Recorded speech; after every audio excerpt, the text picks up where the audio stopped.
Mm. Feel like loving you today. Smooth. Yes, Lord. Yes, Lord. What's happening? Check, check. You're he, you're he. Hear ye, hear ye. You're he, you're he. You're he. Hey, hold on a second. Wet that throat. 1 second. Mm. You're he, you're he. Check, check. You're he, you're he. They are back again. Back again. Saturday. Told you, home alone. Home alone. Putting in them hours. Salutes to the family in Belgium. Miss you loads. They've been sending me so many pictures. So many pictures. Wish I could share them with you folks, but too many creeps. Too many creeps, you know.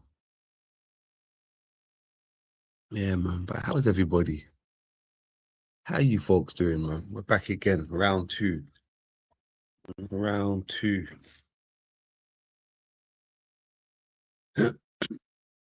Busy boy again. Had work today. Got work again tomorrow. Man. The life we live. The life we live. Maximus in the building. How you doing? Good to see you, my Croatian brother. Big you up always, man. Carl, much love.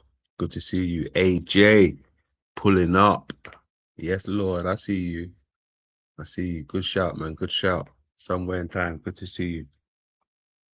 Big up. So yes, man. The last stream, Woyoy. Last stream, I enjoyed myself. I don't know about you folks, but I enjoyed myself, man. I really did. Calling out Mr. Hollywood. Calling out Mr. Hollywood. I don't have to call out Mr. Government anymore. What's the government doing to me that I'm not doing to us, that we ain't doing to ourselves? Killing ourselves slowly, but we blame the government. Man, I'm done blaming the government.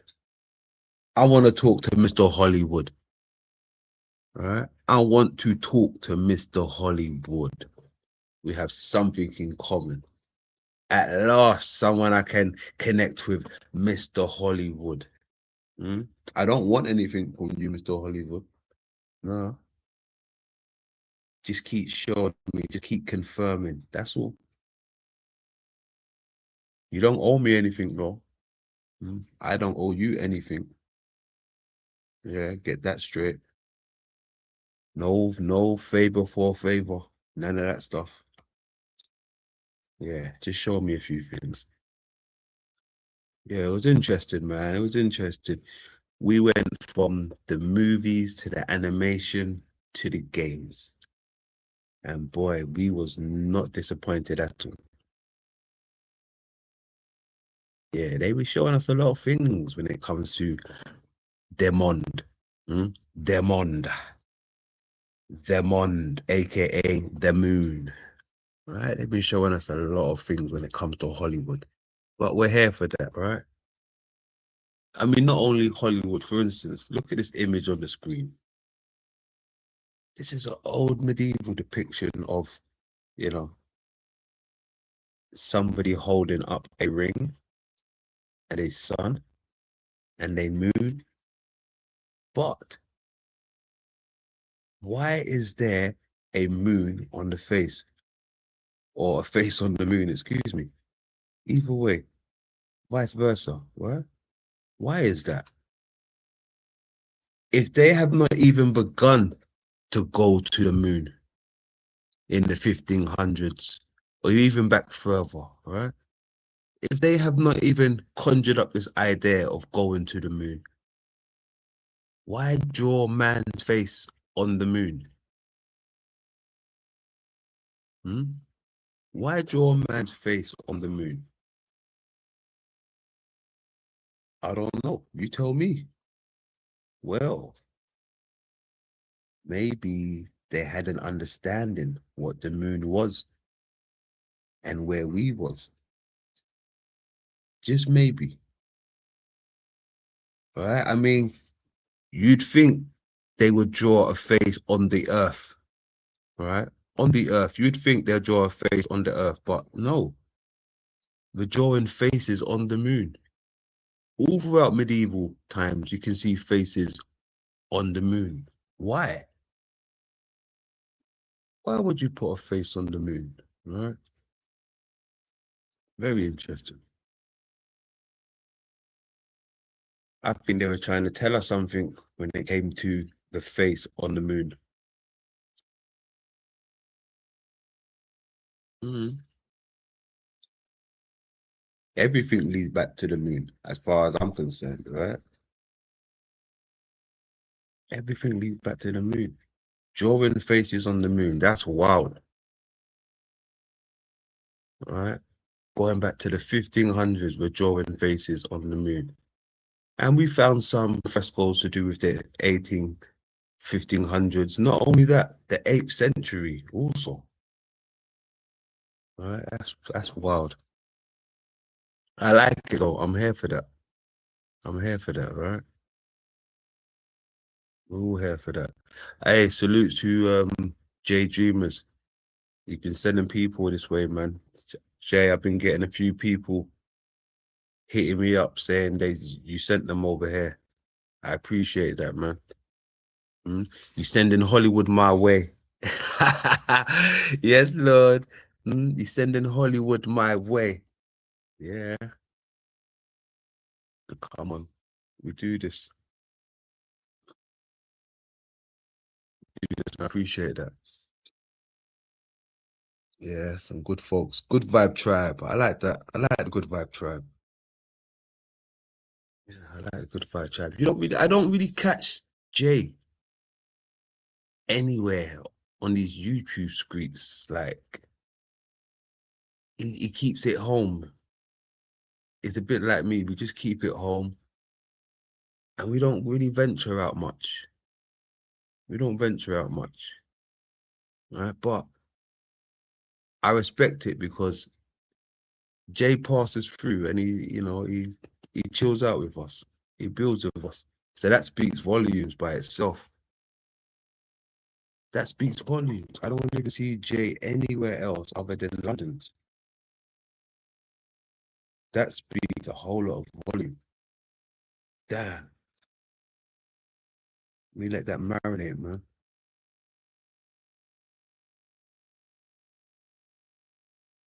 That's good shit. That's good shit. Yeah, I like that. Born again, what's happening? What's happening? I'm here. I'm here. Seeing the pull up. Yes, Lord. In there, D'Angelo, what's happening? Mm, D'Angelo in the building. Rasta in the building. Big up, man. Yeah, we're live again. We're live again. That's it, man. So what's new with you folks? He said you've been watching Jay as well. Yeah. Got some gems over there. Jay's got some gems.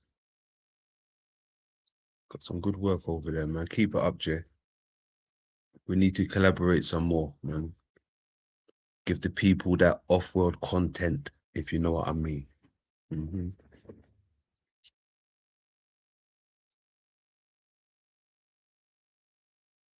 420 if you got that.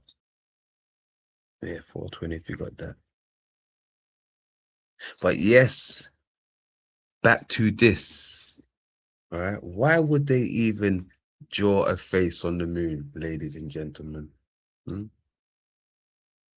They have no business drawing faces on the moon, let alone the sun. I mean, look, they've got a face on the sun, right? But it's not a human face, right? It's not a human face. You got a human face on the moon, right?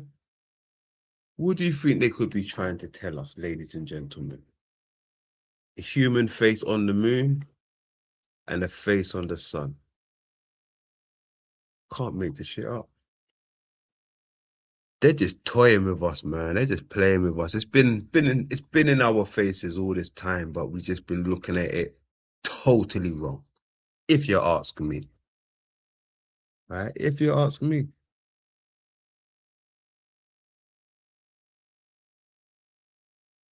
Got the ark, got the ring.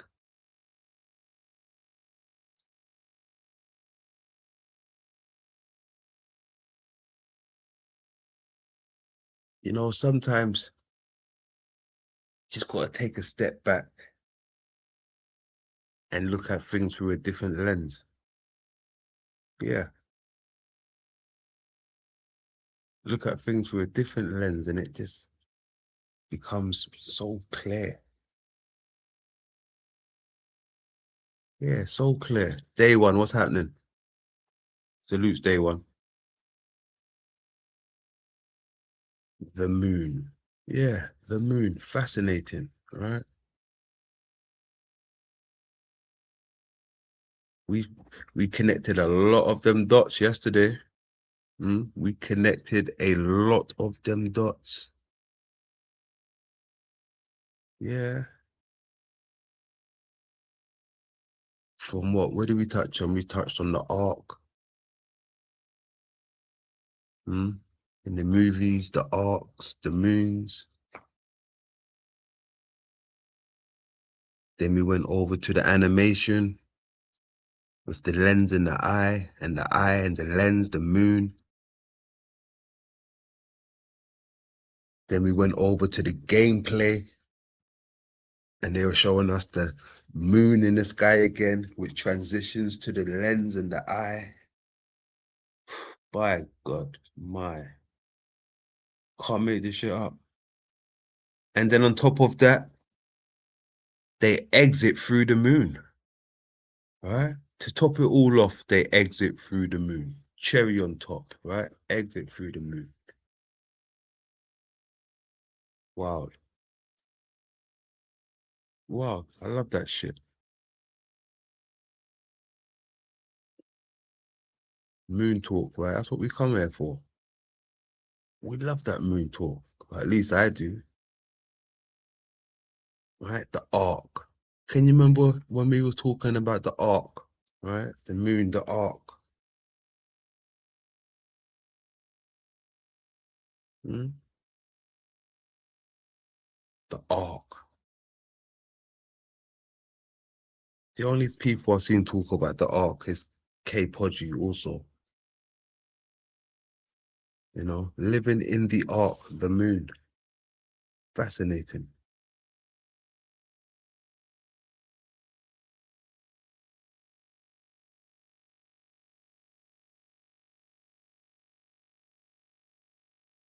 The squared circle is the key to understanding the cosmos, sacred architecture, and biological life. And once you look at sacred squared circle is square and circle. The square and circle. Okay. The circle. I mean, I'm up to date with the circle, you know. From the ring, from the circle, you get many shapes. It's a sacred shape.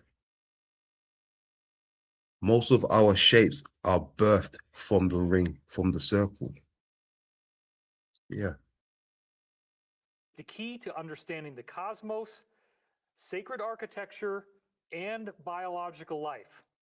And once you look at all the different weird connections that I'm going to be showing you in this episode, you will come to the inescapable conclusion that there has to be some sort of divine intelligence that was responsible for giving us this very strange information, encoding those proportions in what we actually see with the size of the moon.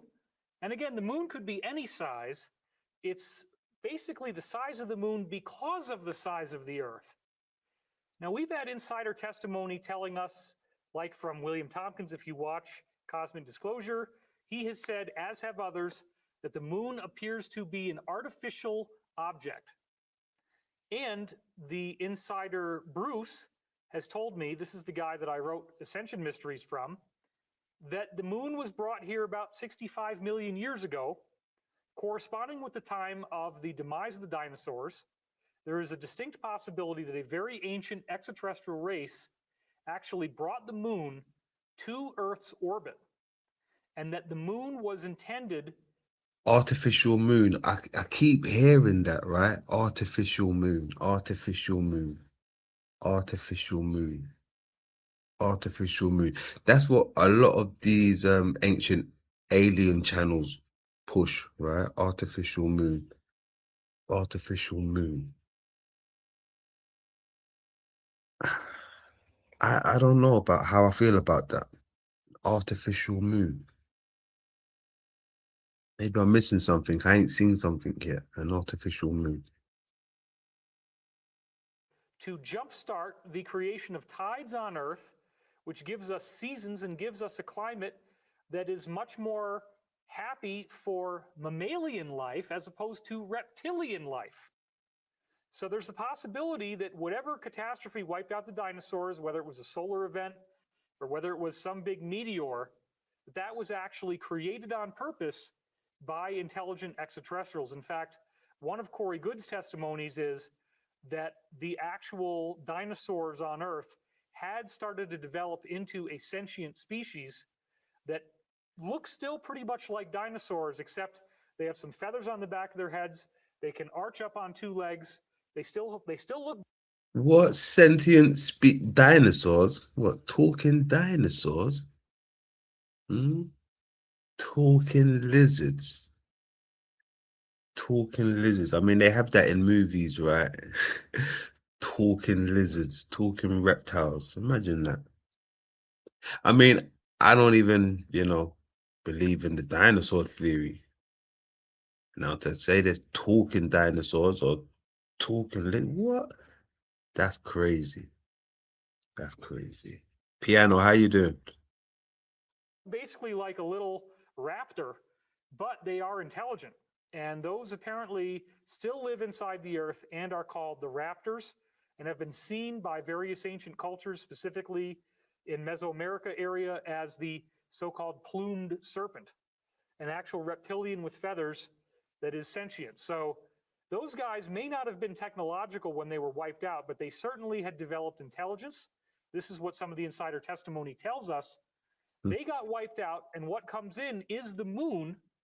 And the idea of the moon being an artificial object is very interesting. We've talked about the idea that if... Whoa, hold on. So they're saying when they got wiped out, that's when the moon entered. No way. No way. That's almost reminds me of like the Death Star. All right. Somewhere gets wiped out and they suddenly look up. Uh-oh, Death Star's there. Okay. Being an artificial object is very interesting. We've talked about the idea that if you look at the moon's surface and you tilt it a little bit, that in fact those dark areas that we call the seas make a giant square shape, suggesting that the moon is in fact a squared circle, that there's a cubical geometry inside. A squared circle.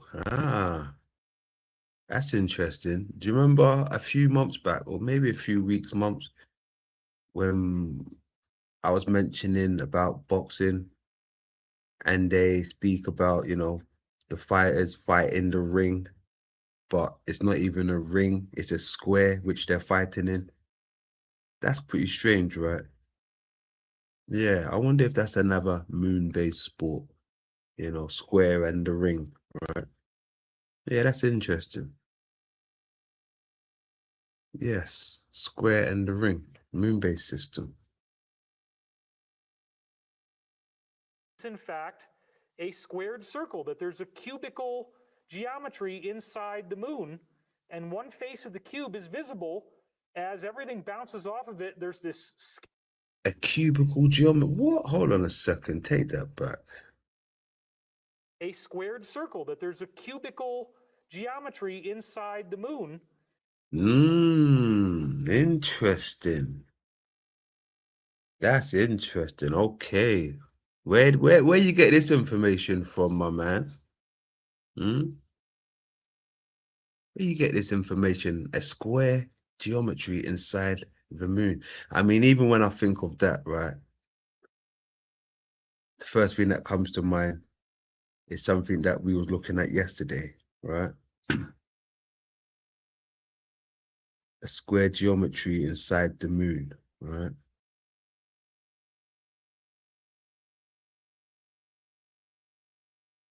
Look at that. Square geometry inside the moon.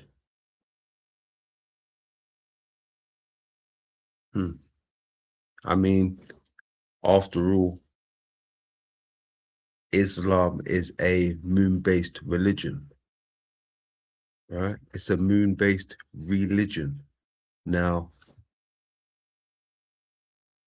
I'm pretty sure somewhere along the lines, we did come across how the square is a representation of the earth, right? It's a representation of the earth, meaning matter, mother or matter, right? Could it be inside? Is this the moon? What it's showing? It's in case a representation of the moon and the earth. So keeping in mind the earth is squared, is a representation. Could it be inside the moon? Okay.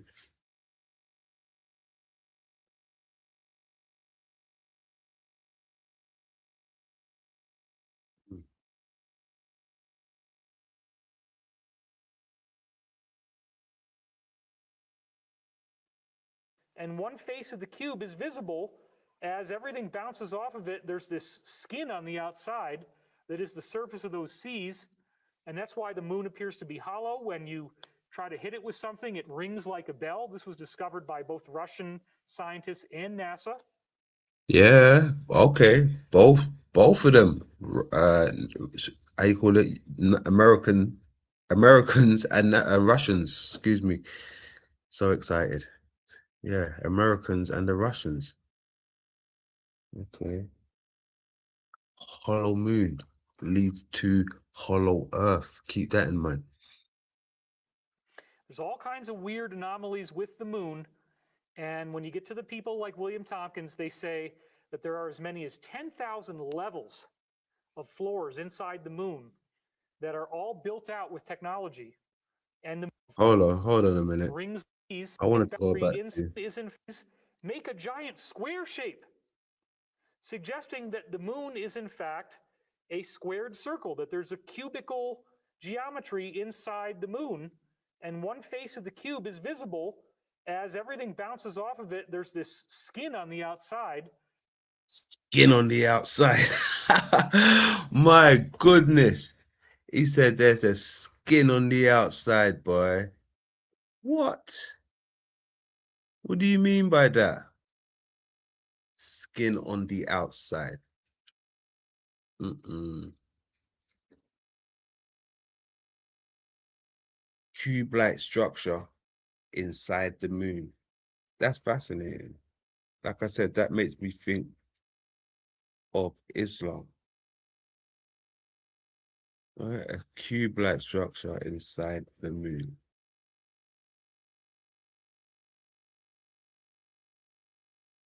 And then take in consideration, like I said, Islam is a moon-based religion, moon-based cult. All roads lead back to the moon. So it seems.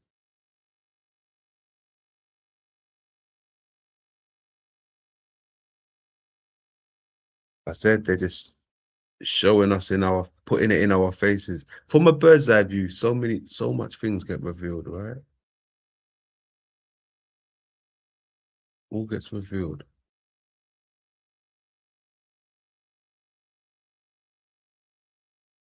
Then he's looking at what ancient island. They have the same type of setup. Yeah, the same type of setup.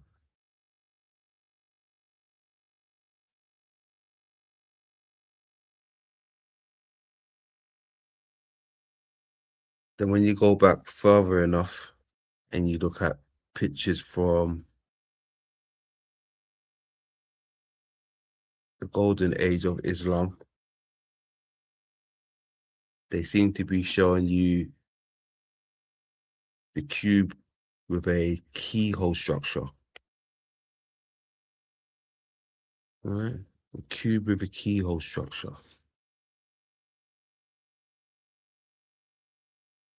It almost looks like a skull.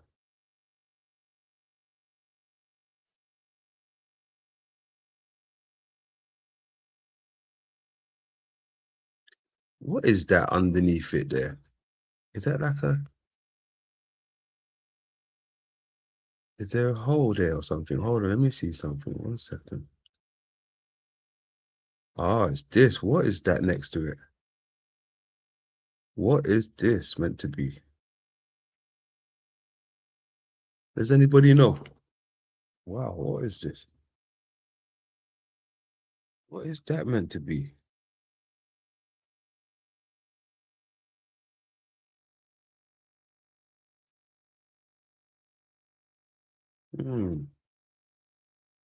I've never even noticed that until I've just seen this. What is that? Circular structure right by the cube.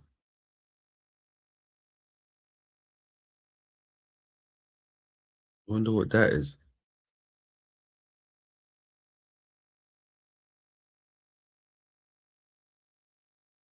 Okay. Must have removed the church that was there also.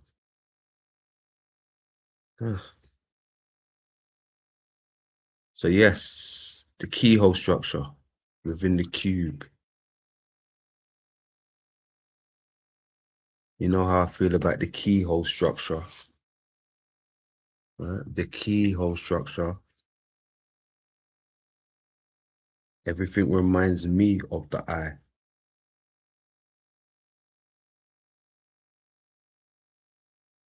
Yeah, the eye. Right? Where else do we see this within the eye? Ah, there we go. Yes, Lord.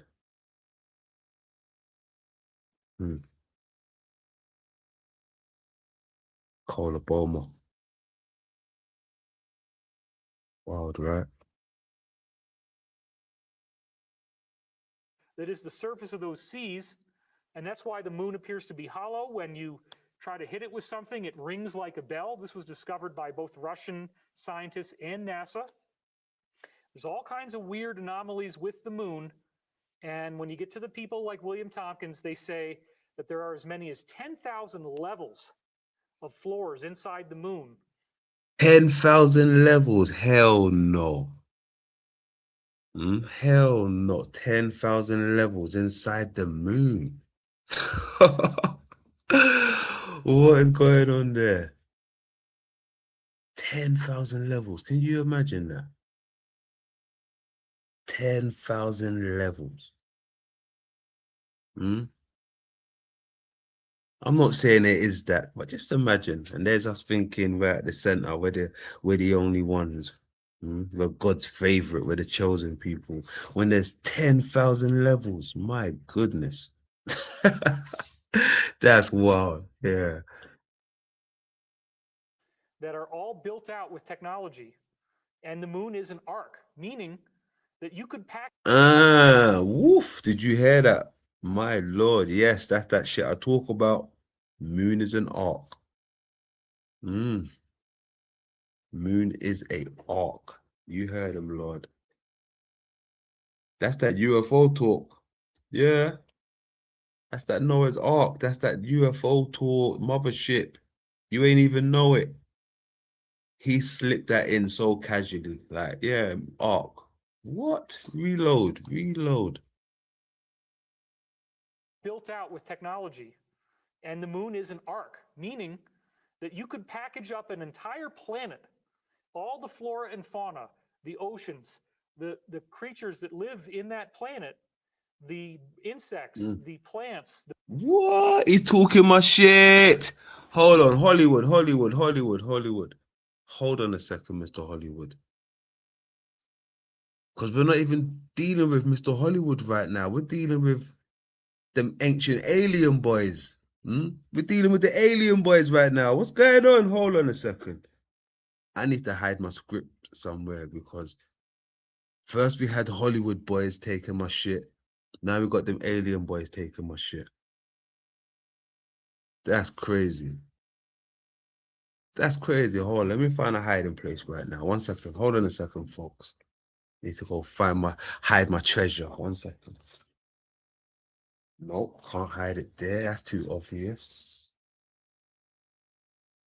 Aha! Hide it right there. Plain sight. You'll never find it now, Hollywood and alien boys. What's going on? They're talking my shit. Hmm? They're talking the Ark shit. He's talking about you can put a planet inside of the Ark. How the hell you put a planet inside of the Ark? How big is this Ark? What? That's the shit we talk about. Let me hear that shit again. With technology, and the moon is an ark, meaning that you could package up an entire planet, all the flora and fauna, the oceans, the Everything, the oceans, the fauna, everything. Keep going.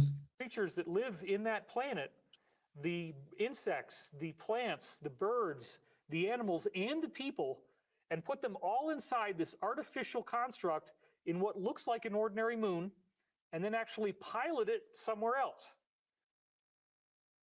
Hey, my man. My man. How is this possible? We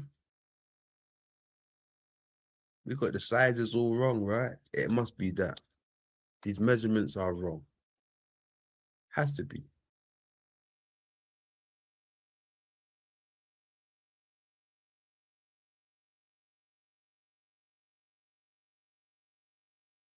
Wolf in sheep's clothing, hey? He's talking about Noah's Ark. Yeah, damn right. Damn right, piano. He's talking about Noah's Ark. Yeah, Noah's Ark. That's the shit we talk about over here. That we are inside the Ark. Yeah, it seems that way, that we're inside the Ark. Fascinating. And now here we have David saying it in a different way, right? Crazy. And you know, a few months back, I didn't even know this guy's name. I seen him say a few things, but I didn't know who he was. Then I heard people talking about David's passed away, and I was like, who's David? Who's David? And then someone sent me a video of who David Wilcott was, and I was like, oh, this guy. I didn't know this was the guy everyone's talking about. And then here we are. He's talking that moon stuff. I don't really listen to these ancient alien guys. They're not really my cup of tea. I don't do the alien thing. I haven't found no connections to it, so I don't do the ancient alien stuff. But the stuff to do with the moon, yeah, I'm all over that.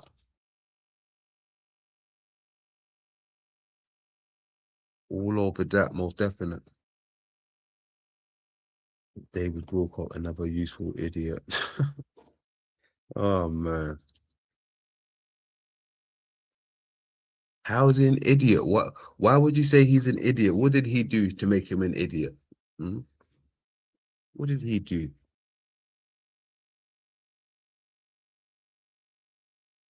We're waiting for that white dove to free us. We're all inside a temple of flesh, a creation. That's right. It seems like that, right? It seems like that.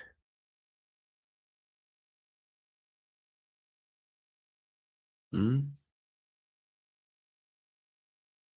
It seems like that. We're in the flesh still. Not this flesh that's wrapped around my bones. But the macro flesh, if you know what I mean, the body, yeah, go forth and multiply, but do not leave the body. Similar to the cells, right? The organisms in your body, they multiply. The creation story, from micro to macro. Whoever finds the corpse finds the body. Isn't that the description in the Nag Hammadi scriptures, right? The description is whoever finds the corpse finds the body. Or, sorry, finds the earth. Whoever finds the corpse finds the earth, right? Whoever finds the corpse finds the earth. Something along the lines like that, right? Paraphrasing.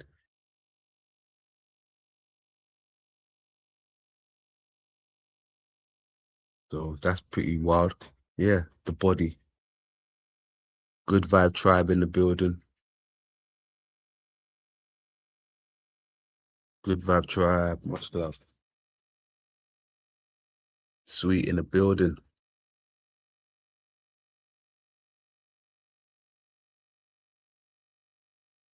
They said ancient aliens is so 90s. Yeah, I don't do the ancient alien stuff, man. There's not enough dots for me. There's not enough dots for me. Yeah, it's not enough dots. Maybe I'm not looking hard enough, but yeah, at the moment, there's not enough dots for me personally. If you don't find anything, let me know. Yeah, let me know. So we are told that that's what Earth's moon is. It has a supercomputer inside of it. It had a propulsion system, and the very last trip it was ever able to make was to be parked around the Earth 65 million years ago, at which time it could no longer make any other trips. It was like a burned out used car. In fact, when I was talking to William Tompkins and I called the moon a used car, he laughed and laughed and laughed. Hold on a second, see? Now, oh my Lord.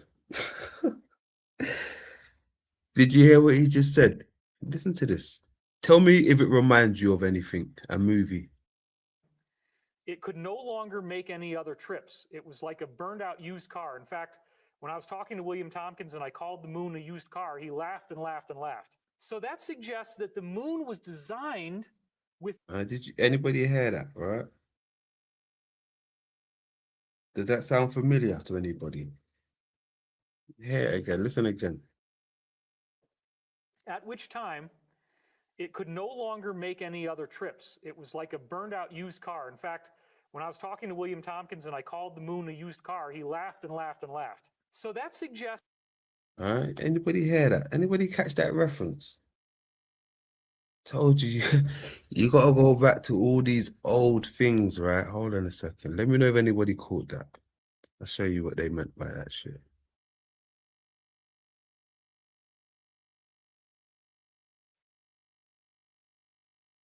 Okay, that shit's interesting.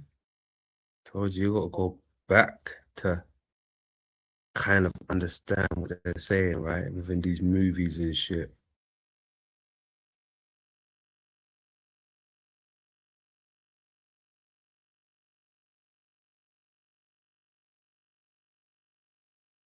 So, oops. There.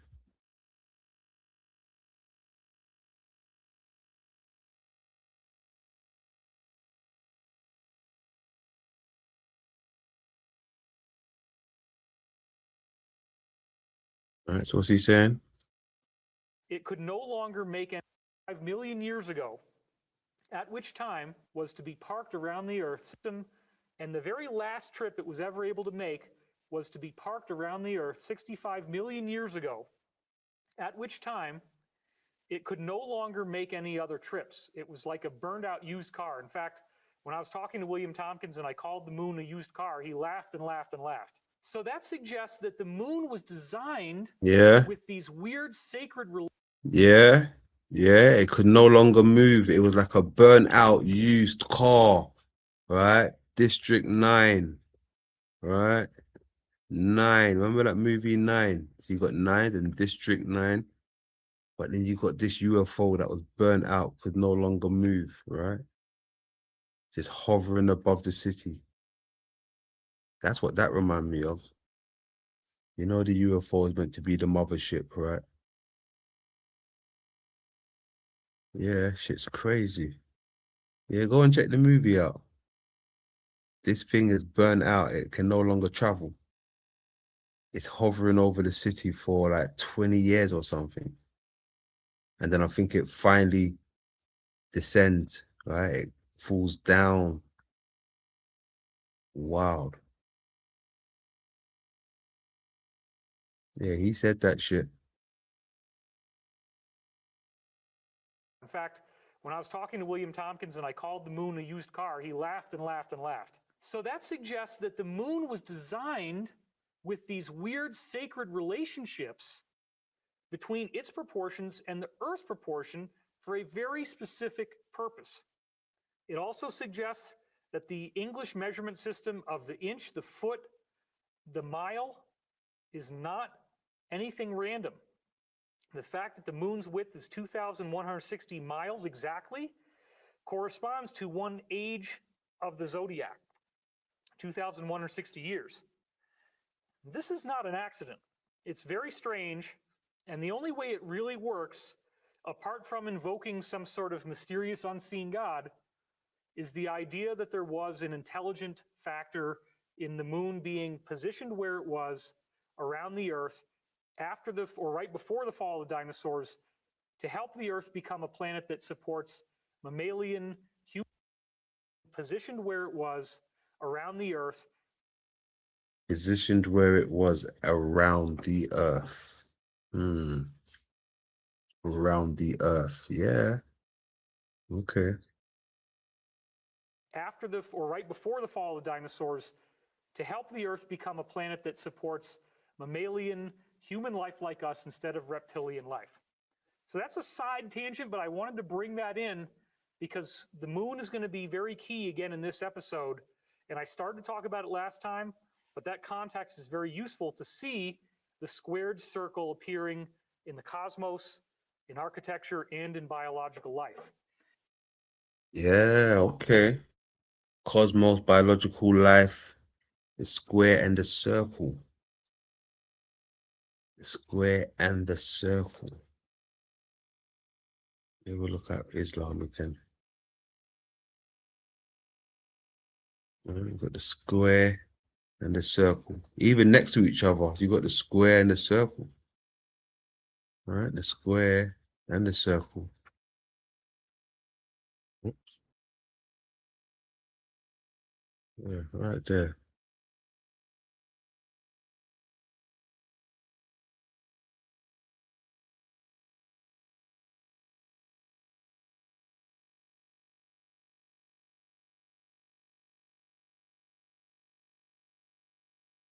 Okay.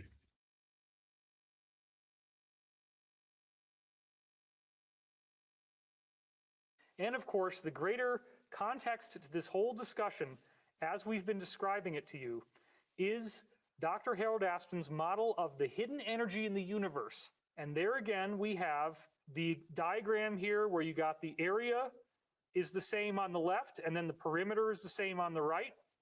And this symbolizes the union of the physical, or the square, and the divine, or the circle, as I said last time. And this is a holographic connection to the cosmos and to the human being. I already showed you the Vitruvian Man, that the human proportions themselves, as you look at Da Vinci's diagram here, his belly button is the center of the circle, and then you look at where his arms and legs are going, and our body perfectly draws the square. The square and circle again with Vitruvian Man. It's all moon based. Earth and moon based system coexisting together. You can't have one without the other. Yeah, that's why you always see them together. Now it makes sense. Just like your eye, right? Just like your eye. Brown said the MTV Moon Man is the iconic Trophy Award. And okay, annually at the MTV Video Music Awards, symbolizing creation excellence in music and visual storytelling. That's good stuff. I mean, I didn't know it was an annual thing. And me personally, I think they're showing us again that it's a moon-based system. Like even one of the first MTV logos, right? It wasn't nothing to do with music. It just was entertainment. And then it has an astronaut touching down on the moon, right? Now, I think they're trying to show us Moon TV, right? That's why I coined it. That's why I ran with it. If you look closely, I took it and I ran with it. Yeah, because I really think it's Moon TV, not music television. Otherwise, that would have been incorporated in their, logo at that time, but it wasn't. It was just MTV entertainment. Take what you want from that. It could be music or it could be Moon entertainment or macro entertainment. But I took Moon from that. inside the circle. And that's suggesting that this was not done accidentally, that we are part of a divine design. And now getting back to the idea that the moon is artificial, we see the squared circle very clearly in the size of the moon compared to the size of the Earth. So here again, take a look. You got the blue circle that goes right through the midpoint of the moon, and you got the yellow square that goes around the Earth, drawing a box around it. And in fact, you can draw 12 moons around the Earth, and if the moon has 2,160 12 moons around the Earth. Look at that. It's encased. It's encased right now. Look at that. MTV. Yeah. Yeah. miles in width, then 12 of them adds up to 25,920 years. Now, our director, Jay Weidner, pointed out something very interesting that I hadn't thought of, and that is that if you look at the number of days in the year, we have 365.2422, which is only 5.2422 above 360. The average human lifespan is 72 years. So the number of total days that an average person would live. That just noticed that the Vitruvian man has his feet positioned in square and compass. Yes. Yes, piano. Well done. Well done. Most definite. Yes. Yes. Yes. Yes. Now, okay, since you took it there, right? Let's go over to here because boom, here we are, right? Here we are. Now, does anybody know what they're looking at right now? Does anybody know what they're looking at? I'm gonna have a little drink. Someone let me know what they're looking at right now.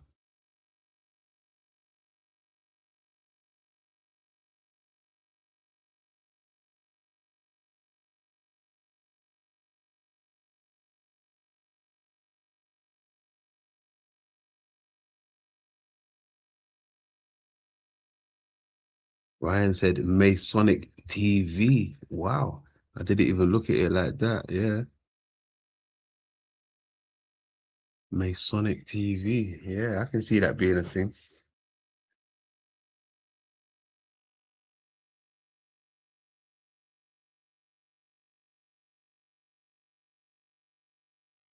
(2060) is also 40 hours a day, 52 months a year worth of work. Thanks for the heads up, bros. Thanks for the heads up. Oh man. Celestial world versus Earth world. Celestial world versus Earth world, right? Now, You got to remember, what were they just talking about? The moon and the earth, right? Now, look what's here. Look what tools they have, right? Look what tools they have. Let me show you something.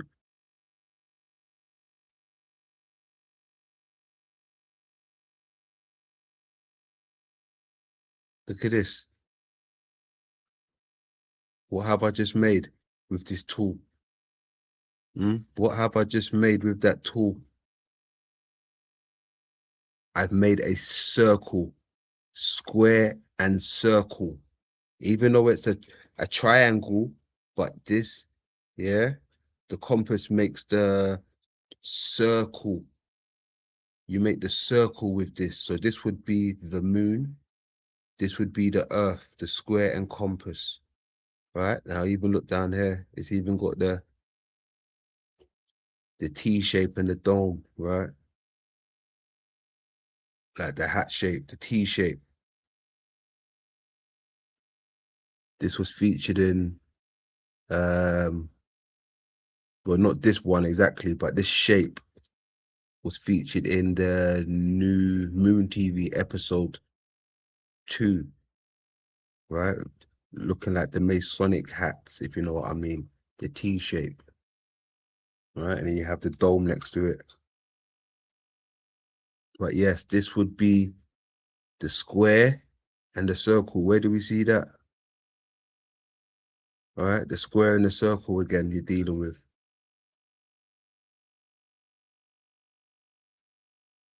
I hope you understand the message I'm trying to convey. I hope it ain't going over your heads, ladies and gentlemen. All right, this is off-world teachings you're getting. All right, whenever you see this, it's moon and earth, circle and square, circle and square. This makes the circle, even though it's a pyramid, right? Just like the lens, remember, from a bird's eye view, you wouldn't know what you're looking at if you're looking at the lens because it presents itself as a ring, right? It presents itself as a ring.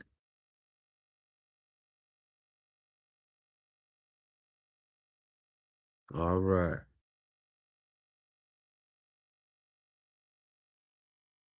Is 25,920 days, 360 times 72. But hold on. Where else do we see that though? The square. Because look, this is what they're showing you, right? You gotta pay attention. It's always in the movies as well now, right? Now check this out. Let me show you again. So look, you got the cube, the square, right?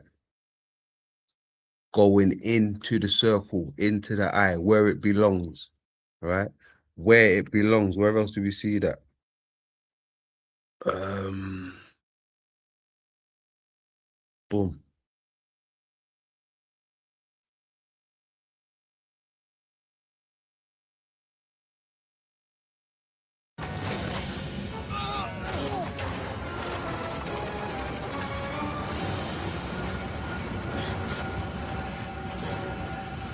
Yeah, look at the cube. All right, look at the cube. Look at the earth. Earth rising, rising earth, right? It's rising, right? It's the cube. What do we do now? Run! Where? They've got the TARDIS. Yes, that's exactly what they're supposed to think. If they do that. Look. They've got my TARDIS.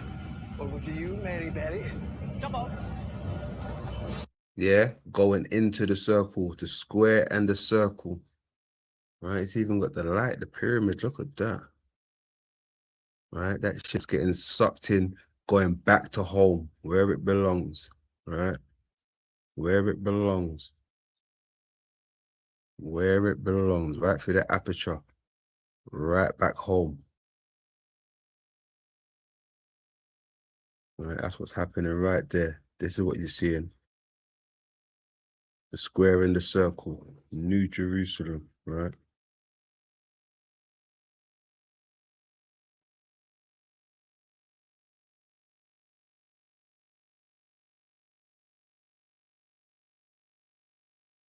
So the number of days of a human lifespan is holographically connected to the number of years in the grand cycle, which, as we've said so many times, 35 different ancient cultures around the world encoded this 25,000-year cycle into their mythologies.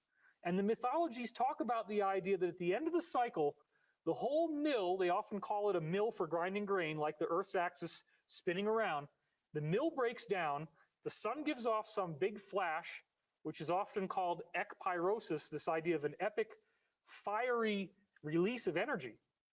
And after that big, big energetic flash, human life is transfigured as we know it. So it's really stunning to see that we have those proportions in the human body. We have those proportions in the human lifespan. The number of days that a human lives is holographic to the cycle of our evolution and ascension. And then we even see it in the diameter of the moon compared to the number of years in one age of the zodiac. Plus you have 12 months in the year, months. It's all very strange, and it only gets weirder because now we're going to go down to Earth and we're going to look at Stonehenge. What's the relationship between all this and Stonehenge? This is going to blow your doors off. Stonehenge, you know, that's in my region. It's in my land, Stonehenge. Yeah, it's not too far from me. Yo, twin, what's happening? Salutes to you. Angel Wings in the building, much love. Brian in the building, big up. Good to see you folks, man. How you lot doing? What's new, eh? What's new? Let me see what the chat room saying. Didn't this guy eat his gun? What? Didn't this guy eat his gun? It must have been a chocolate gun, right? A cake gun. It's got to be a cake gun. Damn. Infinity cube in a rectangle. Yeah, it's wild, isn't it, right? Shit's wild.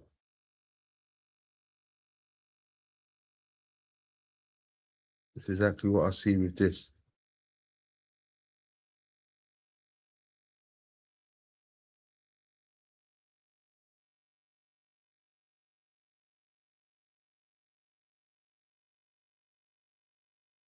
Now, even like some of the ancient Egyptian stuff, right? It reminds me of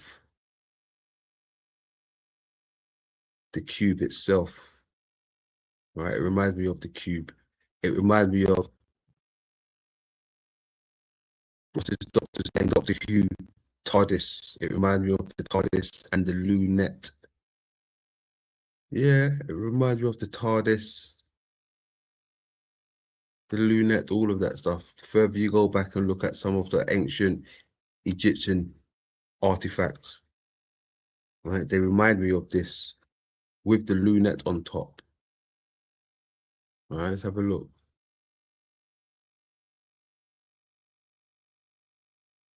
All right, stuff like this, right?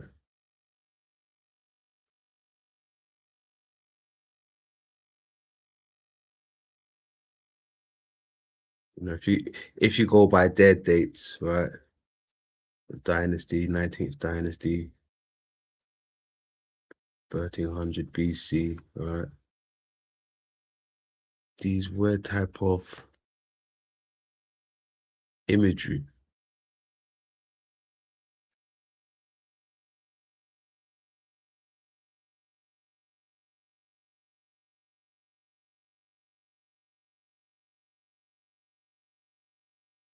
Like this one.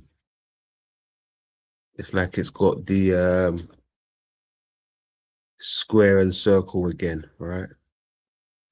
Square and circle on that one.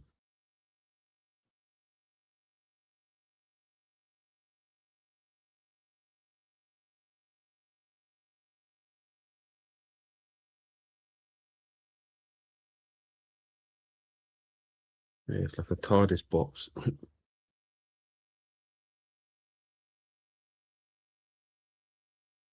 Was we? Damn, that's where we was. Right, over here. Check this out.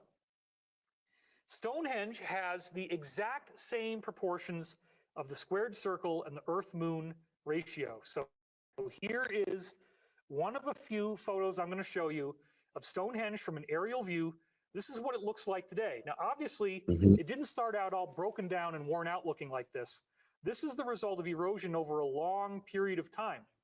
There have been archaeological expeditions that have been done where they've dug up the ground and they've found the missing stones that would complete the pattern that you're seeing here. So stone. What? The missing stones? No way. That sounds interesting. I'd love to see that. Love to see that. Amongst us, our predators, how you doing? Good to see you. Greater light, greater light. Yes, Lord. Queen of the South in the building. AI. Good to see you.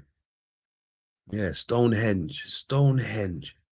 I knew there was something up with Stonehenge. Yeah, hey, listen, I really mean this, man. All roads lead back to the moon. Yes, Lord. Stonehenge has been hit by, we don't know whether it's earthquakes or hurricanes or exactly what kind of flood conditions or whatever that caused these stones to fall apart. They could have even been vandalized perhaps, but it is a very interesting diagram that we get when we put it all back together. Here's another aerial view of Stonehenge. Again, this one is from Jason Hawkes on Corbis. And when you really look at what it was originally, it was a complete circle. So this is a computer rendered diagram or an artistic rendered diagram of what it would have looked like before all the stones fell. And again, okay. All right, I see it. That's pretty impressive. Pretty impressive. You got the little stones out here. You got the ring. You got the inner ring. we've seen that the stones were found in the ground. Many of them are just lying there right where they always were. And there's also a socket on the top of the stones that go on the top of the circle, in which there's a little bowl shape carved into the bottom of them. And then there's these little bowl-shaped nubs that come up off of the stones that are standing. So they hold in place, so there's no mortar. It's not. That kind of almost looked like a small antenna or something, like a bell, like a bell that's sitting on top, like an antenna or something, right there. Not like they're cemented in, but they were designed to hold together nicely. This level of construction is crazy, especially because if you look in the center of Stonehenge, you see the sarsen stones. Those are the taller ones in the middle. And they are blue stones that were quarried from an area that was hundreds of miles away, and they weigh tons and tons and tons. So who would have gone to the trouble of taking those stones and bringing them hundreds of miles just to build Stonehenge? This suggests that this is some sort of technology. When we get much later on into our investigation, we're going to get into the global grid, the idea of ley lines, and the idea that Stonehenge was built to take advantage of an Earth energy vortex where, in fact, spherical balls of energy will appear in which portals through space and time can be created. So Stonehenge may actually be intended to harness these natural Earth energies so that these bubble-like releases of energy, instead of just floating around willy-nilly, they get attracted to Stonehenge. The stones themselves, actually, much like the pyramid effect that I talked about before. Remember what I said with the pyramid, that the pyramid is like a funnel, and that it takes this natural Earth energy and it starts spinning it in a circle. Pyre amid, pyramid, fire in the middle. It captures that energy, it directs it into the center. And we saw the incredible healing effects that happen when people go inside a pyramid. Stonehenge works on the same technology. That stone circle. Did you know that Southeast England was called Dunonia? What? I didn't know that. Which we get the word demon. No, I didn't know that. Hey, what, Piano? Do you want to join me for a conversation, Piano? Because I noticed you say a few things that's like, whoa, okay. Even yesterday you said something about I think it was the War Ben, right? War Ben. He said a few things that caught my attention. Do you want to have a conversation? Let me know, right? I'll drop that link because it'd be a shame to let some of the things you say go to waste without being explained, if you know what I mean, right? So let me know. I hope you take me up on that offer. As actually capturing energy the same way, creating a vortex inside. And there was an eyewitness report in the 1970s of hippies tenting in Stonehenge and a farmer and a police officer walking towards Stonehenge. And then they see a lightning bolt hit the stones, and there's this huge flash of bluish white light. The hippies are screaming, and then it gets very, very bright, like a big photo flash goes off. And after the flash goes away, all that was left was smoldering tent pegs. The tents were gone. The people were gone. They portaled out into some other reality. No way. No way. Is that documented? No way. Get out of there. See that part there? That sounds like that ancient alien stuff. That's the shit where I need proof. I need to see something. Right? He said they portaled out of there. That's crazy. Right? All that was left in was the tent or the structure of the tent. That's crazy. Since then, the English have tended to rope off Stonehenge. It didn't happen immediately, but it is that way now. You could not get up to them. You could not touch them unless you have special invitations. It's very hard to get that. So Stonehenge may actually be a machine based on a lost technology. And there's so much in this technology that suggests the presence of advanced extraterrestrial. A machine. Stonehenge being a machine. I don't know about that. Maybe.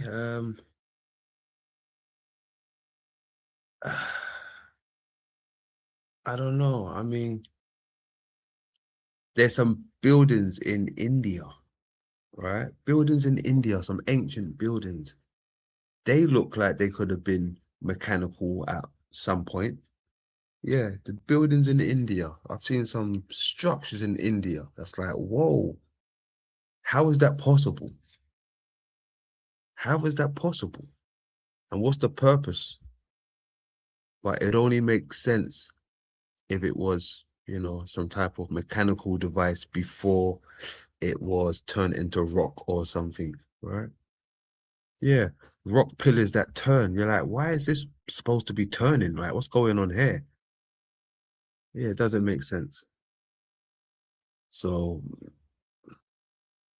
Stonehenge being a type of device at one stage, who knows? I highly doubt it, but who knows? Derived knowledge. So let's take a look at what's going on here. Now you're going to see a diagram of what the original Stonehenge looks like. Now this is the original shape of it on the bottom, and then on the top we have all these stones here. So this does appear to be a calculator, and part of its function is to determine the positions of the sun and the planets in relationship to where we are in the year. So you can, in fact, use this for astronomical and astrological calculations. And again, we're getting way ahead of ourselves here, but later on, I'm going to be describing to you that certain planetary alignments are geometric in nature, and when that geometry lines up, it actually creates portal effects. So Stonehenge not only harnesses the effect of the portal and actually brings it in, just like those hippies unfortunately found out in the 1970s, it not only actually holds the portal energy, but it will calculate when it's going to happen. So you look at this thing, it's a calendar. And this gets back to the amazing work of Gerald Hawkins in the book Stonehenge Decoded. And at some point later on, I'll go through all that material with you because it's absolutely fascinating. But right for now, I just want to get into this squared circle stuff. So take a look at this. Here's the geometry of Stonehenge. And sure enough, you start drawing the squared circle, and boom, there it is. The Earth-Moon relationship is precisely described once again. The shapes of the square. Earth-Moon relationship. There it is again. The Earth-Moon relationship. What a relationship, right? Side by side. You have the inner ring, which is the Oh, did he reply? Let's have a look. Oh, thanks for the offer. Much appreciated. I have so many things to share, but to be honest, I'm very shy. Oh, Lord, we got a shy one in the building. Oh, bless you. Hey, can't be shy forever. Can't be shy forever. I used to be shy. I used to be shy. I grew out of it.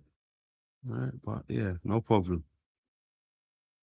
First of all, there's the horseshoe of the Sarsen stones. That's not what we're looking at. When you see that circle that's drawn that defines the square, those are all individual stones, as you can see much more clearly here. There was a perfect line circle, which has that shape that becomes the square, and then the stones around the outside make the perfect squared circle. So before I get to the big payoff, I want to show you also that this weird ancient technology that's sitting there in England is also built into the French cathedral Chartres. The Chartres Cathedral has the same proportions, and this is very, very cool because it suggests that the Knight Templars, the people who designed this, the masons who designed Chartres, designed it based on those sacred proportions of Stonehenge and the Earth-Moon relationship. So take a look now. What we see here is that Chartres has two strange pillars at the front. The two pillars is very important in this Masonic lore, one of which is Gothic in design, and the other of which is Romanesque.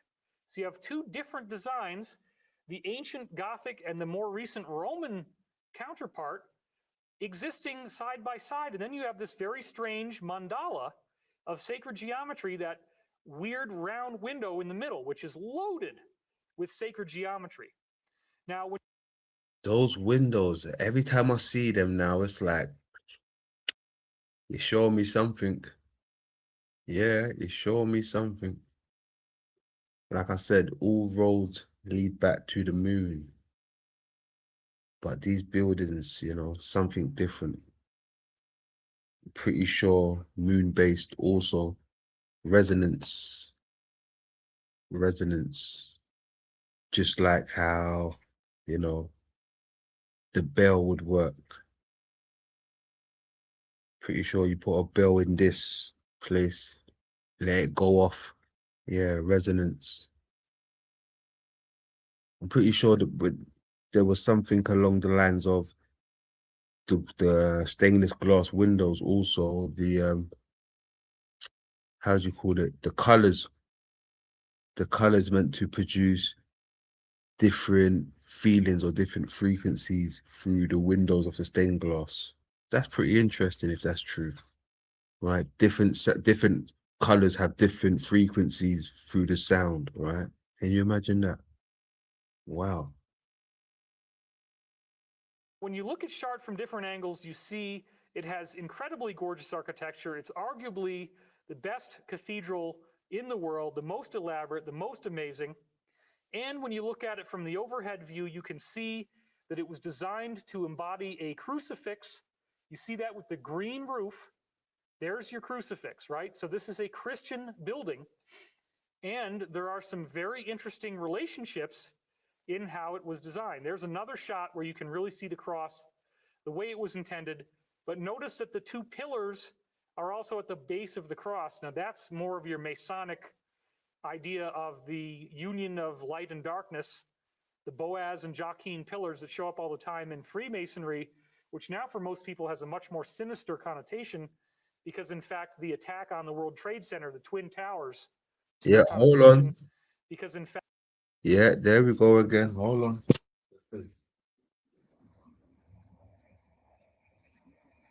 Yeah, look, showing you again, moon and earth.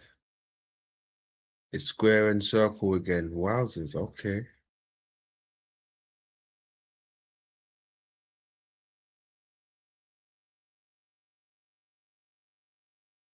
Like that.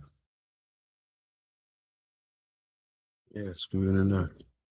Said I've been thinking about these structures and I have pics I captured of what I call the crosscraft.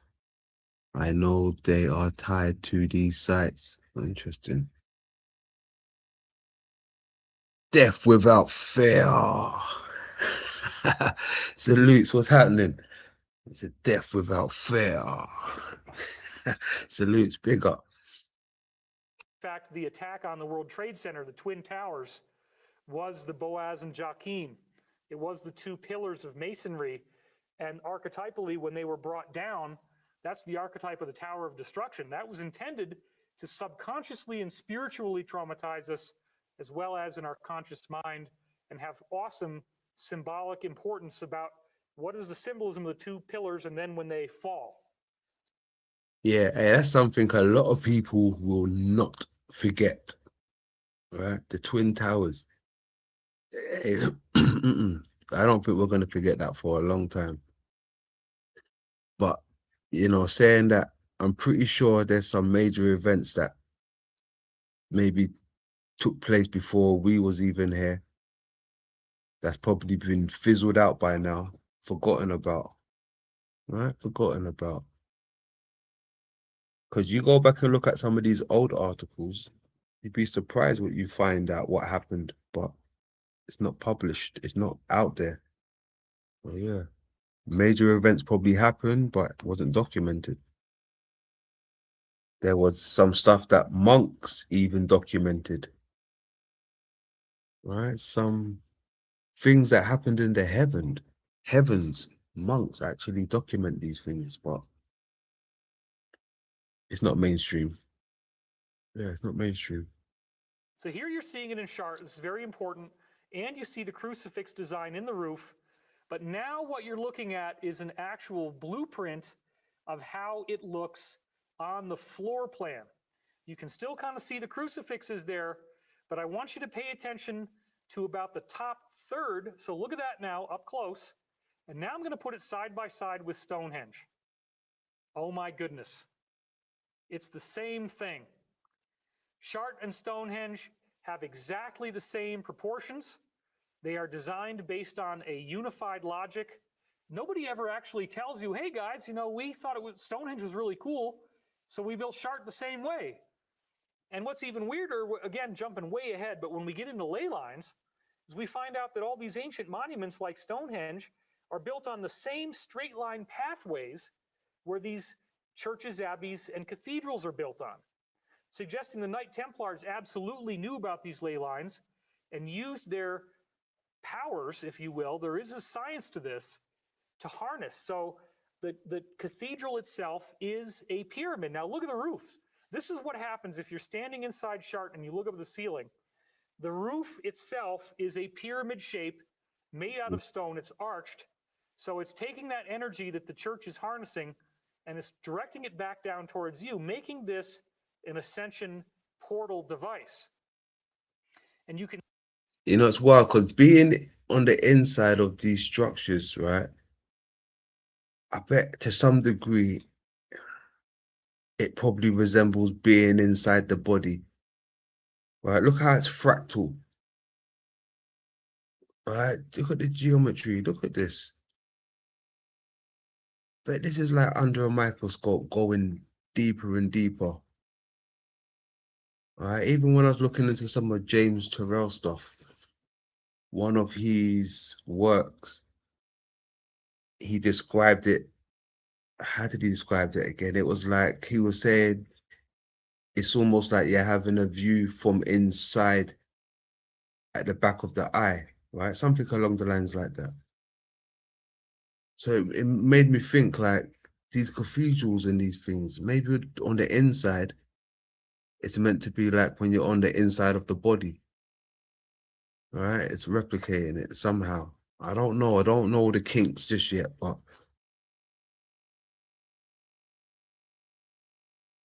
yeah, I'm pretty sure. Almost like, you know, it giving me the mandible. Is it mandible type of feeling, right? Yeah, I'm pretty sure, you know. Cathedrals, monasteries, all of these places. I bet it's meant to what? I bet it's meant to be what the inside of the body looks like. Yeah. Especially the eye. Or the upper room, the head, the eye.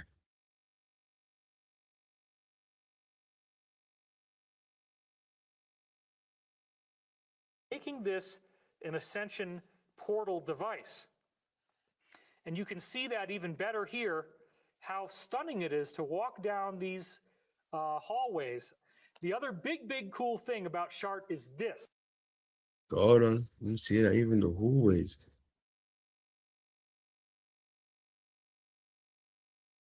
Yeah, this is like the body, man. I'm pretty sure of that shit. It's even like going down the throat or something.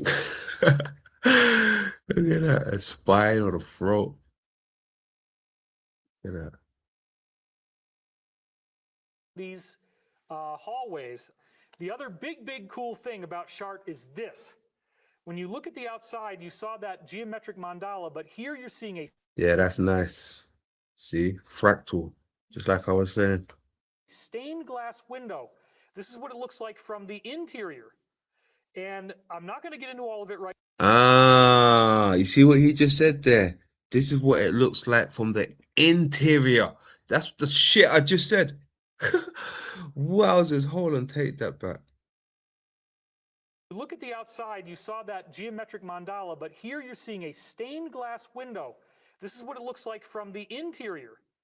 And I'm not going to get into all of it right now, but guys like John Mitchell have pointed out the awesome amount of sacred geometry relationships that exist on this window just by drawing out the straight lines and all the interconnectedness. So if you look at, for example, the area of squares inside, and then if you extend all those lines around. Hold on. This bit here, that looks like Epcot. 1 second, hold on a second. Oops, what am I going? Is that Epcot? Is that meant to resemble Epcot? Let's have a look. See if I still got it, please. Where's that shit?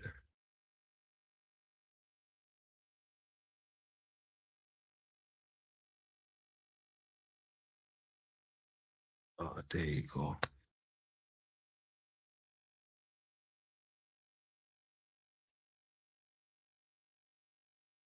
Yeah. Oh my, look at this.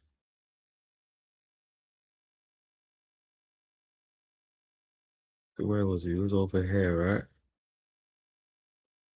You see these little things that go around the circle? They almost look like humans or some type of human figure standing around this circle, right? You see it? Got the head. These things here, right? Each other.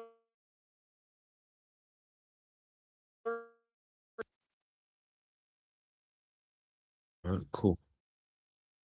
Piano said he sees it, right? Now, just pay attention to that.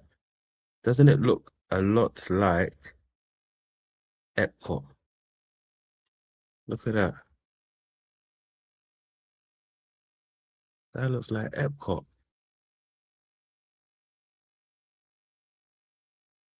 Oh, excuse me. That looks exactly like this.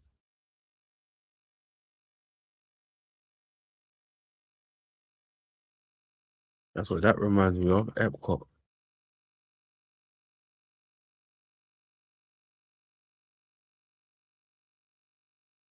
Is it only me who sees it? Can you lot see that shit?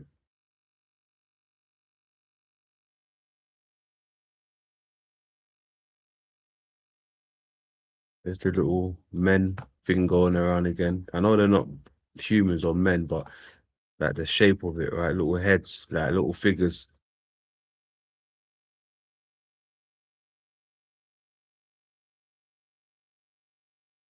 Figures going around the center. What's that? The Holy Trinity there. That Hold on, is that father, mother, and son right there? Wow. I don't think I've seen that before. Have we seen that before? Father, mother, and son. Where did they show us that? Hold on a second. I don't see that shit.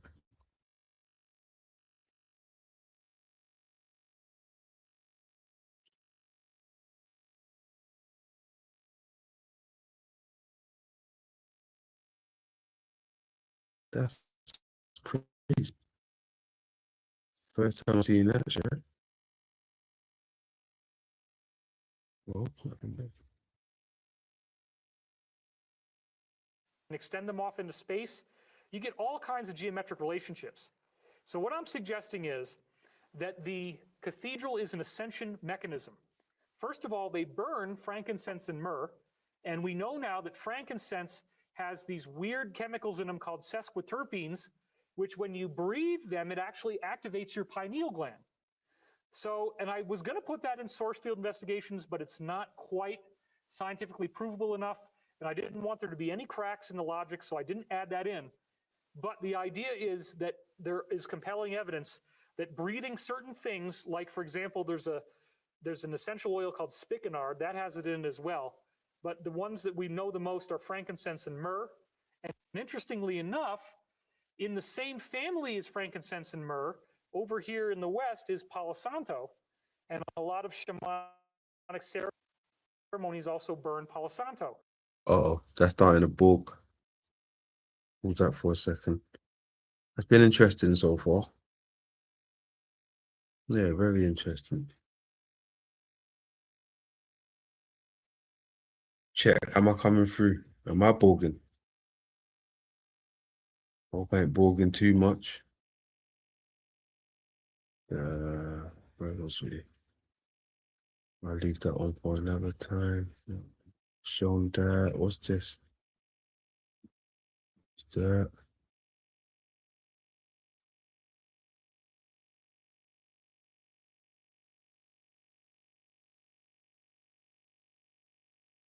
The time now, actually, oh, no, I got work tomorrow. I think I'll call that at night. We'll leave that there.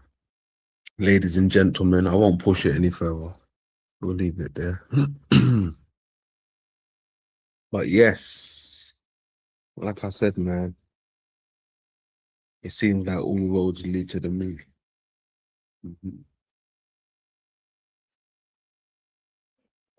Square and circle. Square and circle. Seems like Islam was showing us something.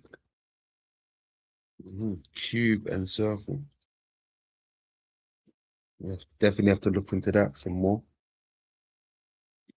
But yes, folks, I have work in a few hours, so you know, gotta get some shut eye, right? I appreciate you folks coming out. Day one, Angel, Brian, everybody, man. I'm pretty sure we'll do this dance again. I'm pretty sure we'll do this dance again. What's tomorrow? Sunday. We could even do it a smooth Sunday or something. Who knows? Yeah, if anybody's got anything they want to share or would like to share on the moon, let me know and we'll feature it. Right, we'll feature it. Yeah, no worries, man.